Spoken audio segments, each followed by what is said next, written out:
최근 아동학대가 잇따르고 있는 가운데 소재가 불분명한 초등학생과 중학생이 19명에 이르는 것으로 드러났습니다. 정부는 아동학대를 조기에 발견하기 위해 미취학 아동에 대한 조사 범위를 유치원과 어린이집까지 확대하기로 했습니다. 양시창 기자입니다.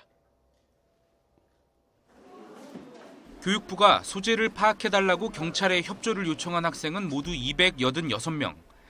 최근 숨진 채 발견된 신원영 군도 이 안에 포함돼 있었습니다.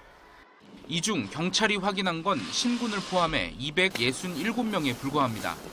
19명의 아동은 아직 어디에 있는지 소재가 불분명한 상태입니다. 교육부는 경찰이 수사 중인 19명의 실종 아동 중에 학대 의심 신고가 들어온 사례는 아직 없는 것으로 파악하고 있습니다. 학교에 가야 할 나이지만 입학하지 않은 학생도 수천 명에 이르는 것으로 나타났습니다. 초등학생이 6,700여 명, 중학생이 980여 명입니다. 정부는 우선 이들에 대한 관리를 강화하는 대응 매뉴얼을 만들어 배포했습니다. 미취학 아동에 대한 조사 범위를 기존 초중학교에서 유치원과 어린이집까지 확대하고 경찰 수사 의뢰도 서두르기로 했습니다. 기존엔 3일 이상 소재가 확인되지 않는 경우 수사를 의뢰했지만 앞으로는 이틀 이상 소재가 확인되지 않아도 경찰에 알리기로 했습니다. 집중관리 대상 아동을 지정해 한 달에 한 번 이상 소재와 안전을 확인할 방침입니다.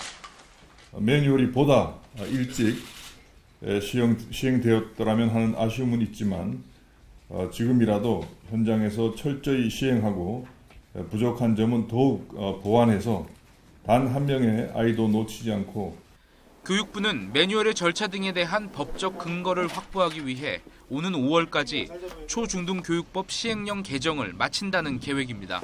YTN 양시창입니다.